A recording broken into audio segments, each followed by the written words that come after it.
If you're trying to build your income, impact, and influence on YouTube with a personal brand, I'm about to save you 2 years of your life. Look, I've built seven-figure online businesses. My very first digital product did a little over 900K, and I have a community where creators are getting great results online in their business. And the people that are winning, it's not that they're working harder than the people that aren't winning. It's that they're playing YouTube like the game that it actually is. So in this video, I'm gonna break down how you can actually play the game of YouTube so you can start to manipulate it to work in your favor finally.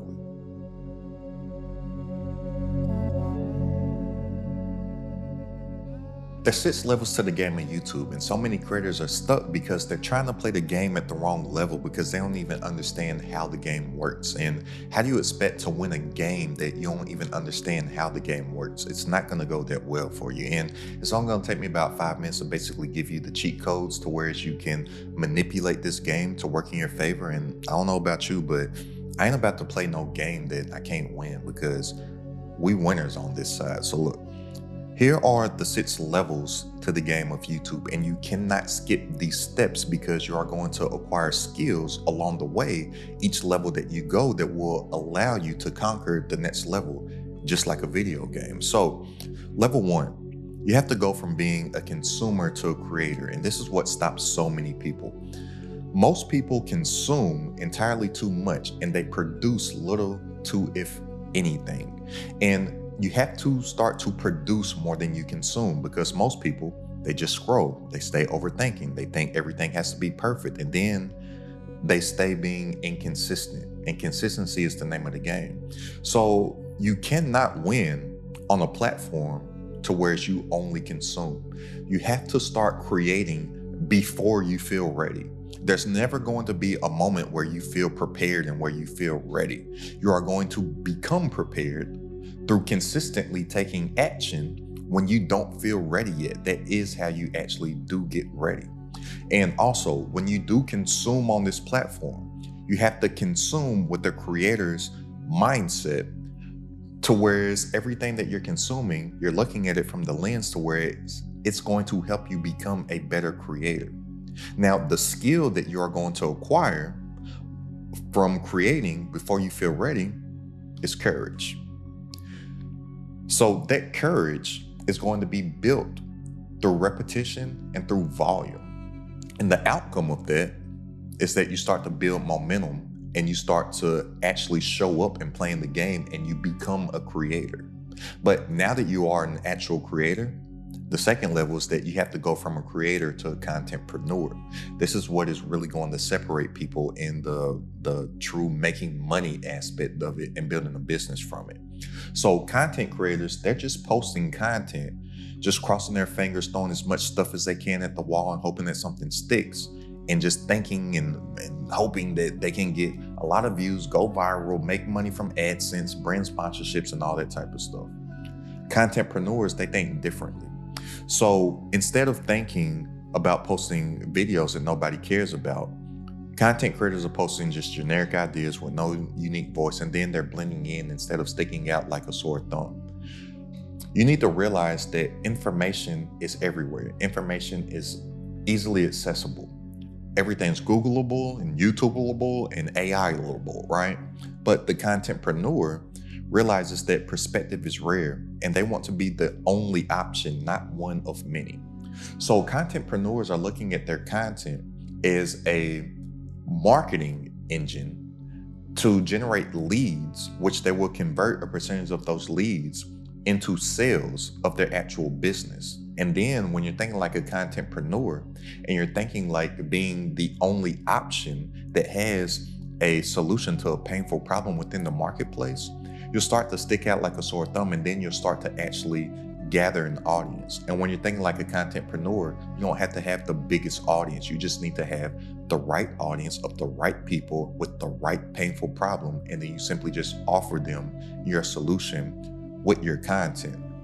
But you're going to attract them from the skill that you unlock from realizing that your perspective is rare and you're focusing on being the only you instead of blending in and trying to copy what all the other content creators are doing, like most aspiring content creators. The skill that you gain along the way is your perspective. So you're going to develop a unique point of view from teaching what you know from your experience and from your authority, right? We're in the trust economy right now. People buy things from people that they know, like, and trust. And the algorithm suggests videos based on people's actual interests. So if you make things that people are interested in, and you're coming up with solutions to these people's problems to where they're interested in finding a solution for them, the algorithm is going to place you in front of them. And then they're going to start to know, like, and trust you because you have a unique individual perspective that differs from all the other BS, for the most part, that they're hearing all over the internet. And why I say BS is that not that the information that they're getting from other people is BS, but a lot of the info that people are getting from people in whatever the industry or whatever the niche is, it's just recycled garbage that has trickled down from the source because nobody is trying to teach from their unique perspective, from their unique story, from their trials and tribulations, from their wins and their losses. They're just trying to look perfect. But one thing that really helps me and the members of my community cut through in all this perceived competition on the internet is that we come from our own unique perspective. I don't tell you what I think, I tell you what I know. And how do I know it? I know it from what I've done, and I'm able to stand out amongst my competitors because they don't have the story that I have. That's what helps Aston CEOs stick out, right? So the outcome of this is that you actually do start to stick out and you start to attract the right audience.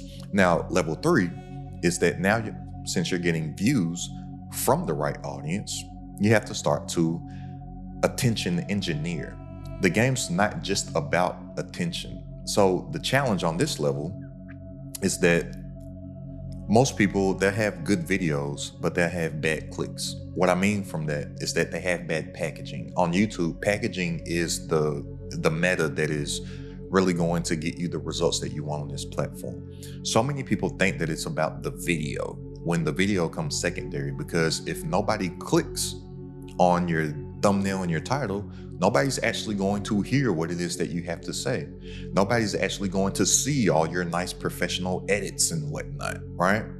So there's an 80-20 rule. The 80-20 rule basically states that you get 80% of your results from 20% of your efforts. The problem is that most people are focusing on the 80% of things that will only bring them in 20% of their results, instead of focusing in on the few of the 20% of things that will bring them the bulk of their results. Our 20%, our few that will bring us in the many results is going to be our packaging, which is simply just your title and your thumbnail. So the challenge on level 3 is that we have to improve our packaging. So we're going to work on our titles. We're going to work on our thumbnails. A lot of people, they don't realize that the hook actually kind of goes into your packaging. Your hook is going to be your first 10 to 15 seconds on YouTube. So your thumbnail is going to give you real-time data from real people that people want to listen to what you have to say because they're interested in it, because they clicked it. Your hook, you only have on YouTube about 5 to 15 seconds to deliver on the promise of the click. That's all that a hook is designed to do. Somebody sees a title and a thumbnail, they want to watch it, so they click. Within the first 5 to 15 seconds, all that they want to know is that they're going to get what it is that they just clicked on. We deliver on the promise, right? We work on our hooks. So the lesson here is that YouTube, it rewards packaging. The best packaged content wins, not the best production value content. A lot of people think that their videos have to be like a Marvel movie or something like that. They don't. Look at my content as an example. I'm sitting here with the whiteboard, and I don't even edit my videos anymore, right? Like, there's no sound effects coming across with little bing, which I don't know why Every time when they first start to hire an editor or something like that, they get all the little bing, all those noises and stuff. I focus on the quality of my content. I'm not saying that I don't make high quality content. In the sense of editing, I don't. But my quality content is what I have to say. I know that what I have to say means something and can help people. So I lead with that, right? But I know that the packaging is what matters most. So I don't create a video unless I already know what the packaging is going to be.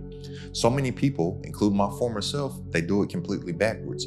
They think of everything that they want to say in the video, and then right before they upload it, they're like, oh man, I need to think of a title and a thumbnail. You're treating the 80-20 wrong, right? You need to spend more time on that packaging here. So what you have to say will actually get those results. Now, the skill that you unlock here is going to be packaging. You're going to become a master of thumbnails. You're going to become a master of titles. You're going to become a master of hooks. You're going to learn how to engineer curiosity. And that's what the game is, because when you engineer curiosity, you're going to build what is the most important thing, which is watch time sessions. A lot of people, they think that the game is getting views. That's not the game. If you can keep people watching longer, which is increasing your average view duration, and the best way to increase your average view duration is to think of session time to where you can get what I call the binge and buy effect, to where people watch video after video after video after video, and then they'll become a customer of you. It's only a matter of time, right? But if you can get somebody watching this video, and then immediately after they watch your video, they're watching another video, and then they stay in this loop. Well, you're increasing session time. And then YouTube will reward you because they're like, oh, this person keeps people on this platform longer. And that's all that YouTube wants to do, is keep people on the platform for as long as possible so they can show ads to them, because that's the only way that YouTube makes money, is from ads. And the result of being a packaging master is that you get the right clicks and you get the watch time. And YouTube will start to recommend your content to more of the right people that are already gotten pulled into the gravitational pull of your channel, because you know how to manufacture and engineer curiosity, right? So once you get the skill on level 3, well, now you're getting some attention. Now we have to convert that attention into sales, which is level 4.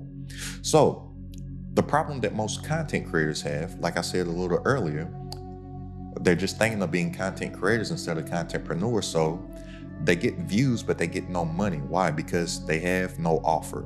They have no logical next best step to add true value to somebody, to present somebody a result, a transformation, or a new identity from their content. It's just, oh man, that was a great video. And then they just hope that they can get some money from AdSense, or that somebody that actually does have a business will pay them so they can talk about their business on their content, instead of just talking about your own business and your own offers and your own products on your content, right? They have no systems. So what you need to realize here on this level is that views don't pay. Trust plus structure plus an offer, that what equals your income. Anything, whether it be AdSense dollars or sponsorship dollars or those partnerships that are just sponsorships, if you get any of that, that's just going to be a little cherry on top if you choose to do it. And if you follow the rules of the game and you follow the levels in order, you won't have to do that. A lot of times you'll be turning it down. There's literally not a day that goes by where I don't get some type of sponsorship opportunity. Literally every single day, multiple emails. Hey, you want to pay? Last one I got, it was $3,000 to incorporate something in the video. I'm like, no, I don't want to say this video is sponsored by some stuff that I don't use. Why can't I just talk about the stuff that I have to offer that will actually help people get a result, versus just saying this is sponsored by some stuff that I don't use just so I can get a little bit of money and lose trust with my audience, right? So what we're going to do, and the skill that we're going to unlock here, is bridge building, right? We're going to build a bridge from your content to your offer, whether that's a lead magnet, whether that's a newsletter, whether that's some type of low ticket digital product to where you can monetize on the front end for one, and build a stronger email list, because you now have an email list full of buyers, and it's always easier to get somebody to make a repeat purchase than to go out and acquire a new customer, right? But the skill that we acquire along here on this level 4 is that we learn how to turn attention into income, because one video, it can be the foundation to build your entire business.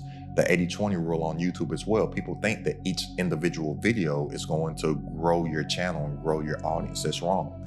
80-20 rule kicks in again. It's going to be a few of your videos that are going to be outliers. An outlier is something that just outperforms everything else that you do by far. That is what is going to lift your audience. And then once those people become aware of you from your outlier, you now have a catalog available to them to where they can go back and look at those videos, right? So on my channel, really, it's been a handful of videos that have lifted my subscriber base, right? But once they became aware of me from those outliers, then all those videos that people get upset about because they're like, oh, these didn't get any views. When those outliers happen, it lifts your whole channel's performance as a whole, because people, when they become aware of you, they typically want more of what they just consumed. Well, guess what? YouTube is going to start to recommend your old videos in your catalog to them, and they're just going to go to your YouTube channel and they're going to look through your old videos as well, and they're going to just start searching you. My secondary traffic source on YouTube is search content. People are thinking that I'm coming in on search from ranking for these keywords and all this type of stuff. It's not. It's that people are literally just typing in Aston CEO in the search bar. That's by design. Yes, trying to rank for keywords that exact people are searching for, that's cool, but I want to become searchable. I want people to know the name Aston CEO. So they type that in, and thousands of people are doing it each and every single month, right?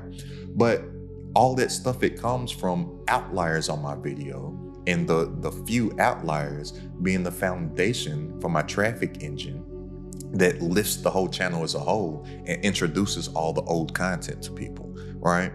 So once you start to turn attention to income, then level 5 here, you want to go from a one-person business to starting to create basically like a media business for yourself, right? So the thing that is holding back so many contentpreneurs is themselves. You need to realize that you are the bottleneck. You are doing everything. You have no systems in place. And system, SYSTM, stands for saving yourself time, energy, and money. We need to think in systems, and we need to create systems so we won't have that burnout. And when you're doing everything yourself, you can't scale, right? Now, this is the great thing about the time that we're living in right now. You used to only be able to remove yourself as the bottleneck with other people.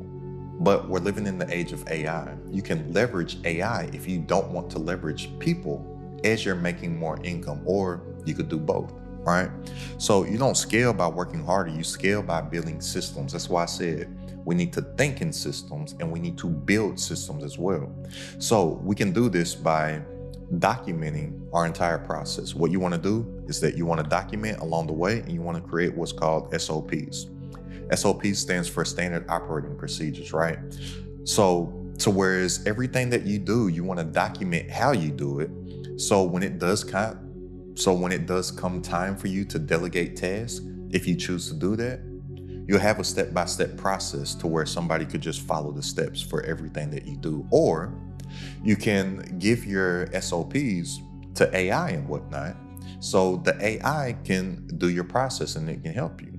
So something that you can do as a creator, and this is why I love the age that we're in right now. I used to pay 5 figures per month for what I have AI do for me. I have AI replace all of that. For one, I used to have a thumbnail designer back when I had this podcast that nobody was listening to. I don't need that anymore. Why?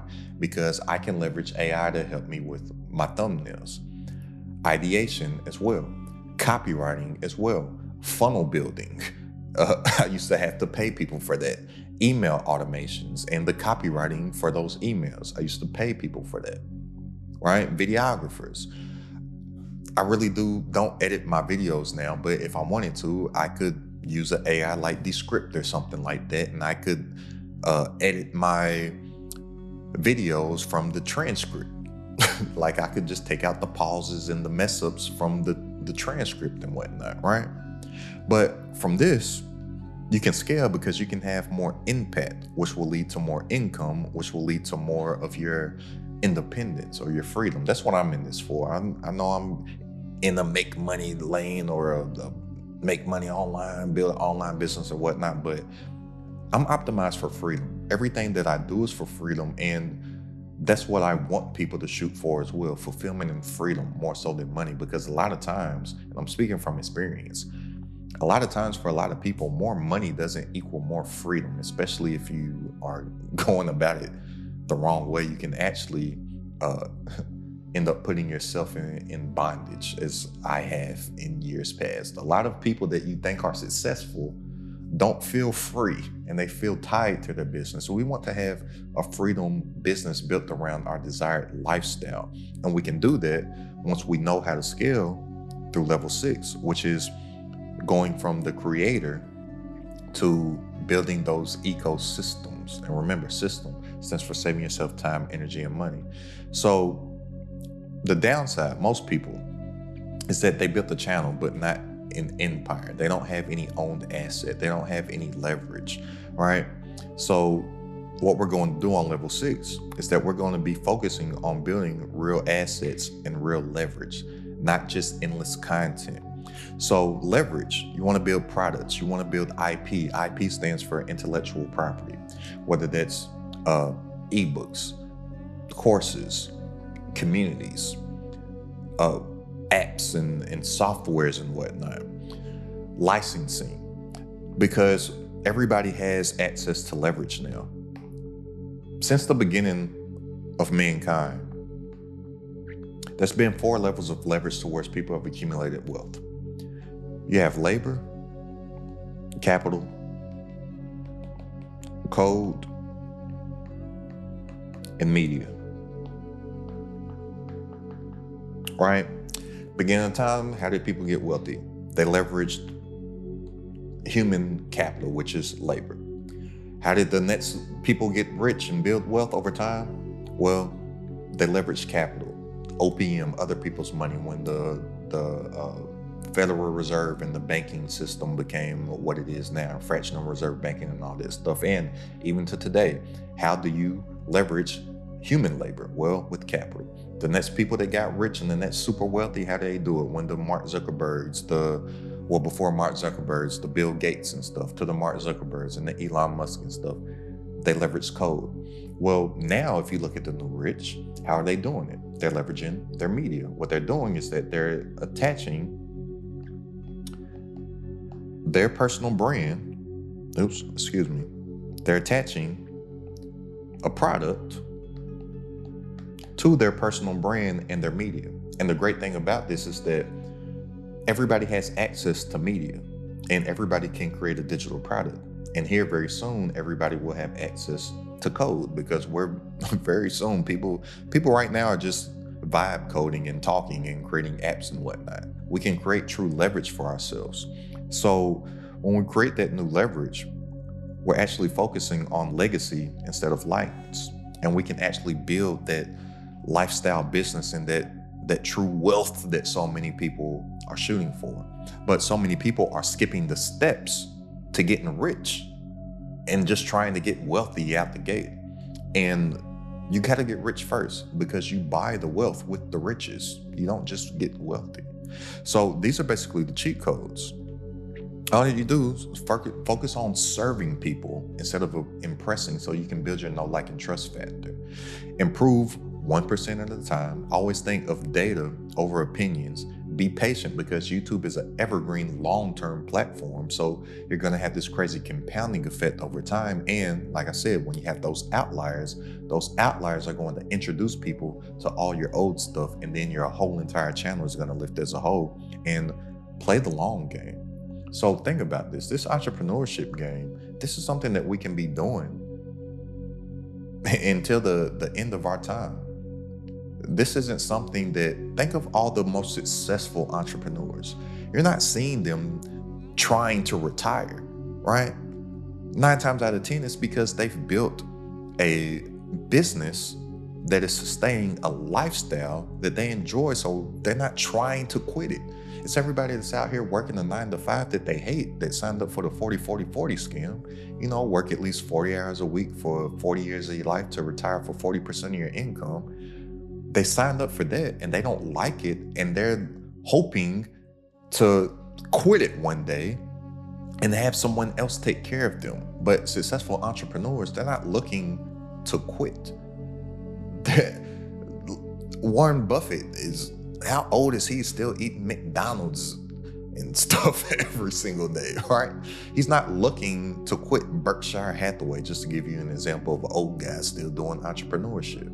Or they build up businesses because they have IP and they may sell it, but they're still somehow in the game, and they typically use that money to go do something else. Unless you're just Tom from MySpace. Remember Tom from MySpace?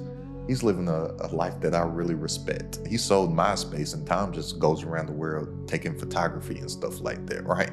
But you have the option to pick either path versus just like hoping to get 65 to 70 and hope that you've been in a position to where you don't have to like be a greeter at Walmart or working at Chick-fil-A with an iPad or something like that. Like, you design, you architect the life that you want to live for yourself, and you start playing offense and you make life happen and you make stuff happen instead of always playing defense and being reactionary and just letting stuff happen and letting life happen. We don't let anything happen on this side.